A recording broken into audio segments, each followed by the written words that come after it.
हज़रत मुस्लिम बिन अकील अपने कुछ साथियों और 2 बेटों जो उनको बहुत प्यारे थे उनको साथ लेकर कूफा रवाना हुए। अपने कूफा पहुंचकर मुख्तार बिन उबैद के मकान पर क़याम फरमाया। कूफा के शान-अल ने इनका शानदार इस्तकबाल किया और हज़रत इमाम हुसैन के नुमाइंदा के तौर पर जौक दर जौक आपके हाथ पर बैत करने लगे।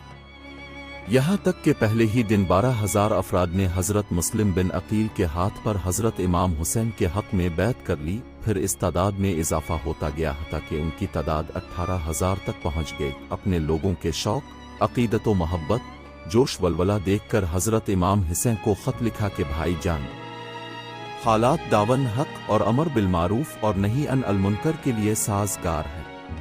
अब बिला तअम्मुल और बिला झिझक तशरीफ़ लाए। सीन वक्त कूफा के गवर्नर नोमान बन बिश्र थे। अब साहब रसूल होने के साथ साथ मुहिब अहल बैत भी थे, इसलिए अपने हज़रत मुस्लिम बिन अकील की राह में कोई रुकावट न डाली और खामोशी से सब कुछ गवारा किया। जब यजीदी हुकूमत के हामियों ने देखा कि हालात पलट जाने का इम्कान है तो वो नोमान बिन बशीर के पास आए और कहा कि कूफा शहर यजीद की हुकूमत से निकला जा रहा है और तो खामोशी से तमाशा देखे जा रहा है। मुस्लिम बिन अकील को गिरफ्तार कर और कत्ल करके उनका सफाया कर दो ताकि फितना और फसाद का इम्कान न हो। नोमान बिन बशीर ने कहा कि मेरे साथ जो जंग नहीं करेगा मैं भी इसके खिलाफ जंग नहीं करूंगा। जो मुझ पर हमला नहीं करेगा मैं भी इस पर हाथ नहीं उठाऊंगा और ना ही मैं उनको महज गुमान की बना पर पकड़ूंगा। लेकिन खुदाए वाहिद की कसम हो, अगर तुम अपने अमीर से जुदा हुए और अपनी बैत तोड़ी तो मैं तुमसे इस वक्त तक लड़ूंगा जब तक मेरे हाथ में मेरी तलवार का कब्जा है। ये सुनकर एक आदमी अब्दुल्लाह बिन मुस्लिम ने कहा कि ए अमीर, ये काम अंधी लाठी के बगैर नहीं सुलझेगा और आपने जो तरीका इख्तियार किया है वो कमजोरों का तरीका है। इस पर नोमान बिन बशीर ने जवाब दिया कि अल्लाह ताला की इताअत में कमजोरी मुझे इसकी नाफरमानी में ताकत से ज्यादा महबूब है। जब यजीद के हामियों ने देखा कि नोमान बिन बशीर हजरत इमाम हुसैन के खिलाफ कोई इक़दाम करने पर तैयार नहीं और हजारों की तादाद में लोग उनकी बैत करते जा रहे तो उन्होंने अपना एक वफ्द यजीद के पास भेजा कि नोमान बिन बिश्र क़तने तेरी हुकूमत के मुफादात के हक़ में नहीं है। इमाम हुसैन की आमद है और लोग मुस्लिम बिन अकील के हाथ पर जौक दर जौक बैत कर रहे हैं।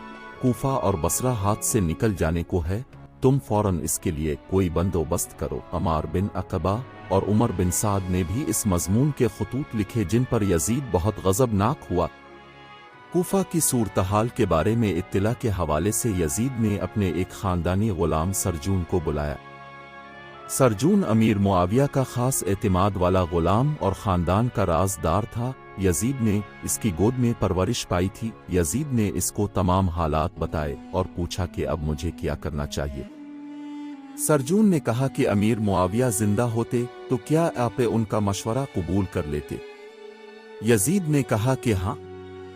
सरजून ने कहा कि तो मेरा ये मशवरा भी कबूल कर लें कि कूफा की अमारत के लिए उबैद अल्लाह बन जियाद से बेहतर कोई आदमी नहीं, इसलिए कूफा की अमारत इसके सुपुर्द कर दें। अल-अब्दाया ओ अल-नहाये 8-1-5-6। इब्न जियाद बसरा का गवर्नर था।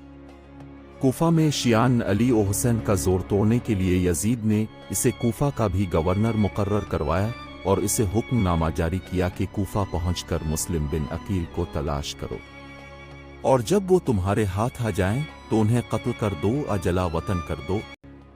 जिस दिन बसरा में इब्न जियाद को यजीद का हुक्मनामा मिला, इसी दिन बसरा में हजरत इमाम हुसैन का कासिद भी अहल बसरा के नाम आपका एक खत लाया। क्योंकि अहल बसरा भी आपे की तरफ माइल थे, इसलिए अपने इस खत में अहले बसरा को लिखा था कि मैंने अपने कासिद को ये मकतूब देकर भेजा है, मैं तुम्हें अल्लाह की किताब और उसके नबी की तरफ दावत देता हूँ, इसलिए कि संत मिटा दी गई है और बिदत जिंदा कर दी गई है। अगर तुम लोग मेरी सुनोगे और मेरे इल्म की इताअत करोगे तो मैं तुम्हें रान हिदायत पर चिल्लाऊंगा।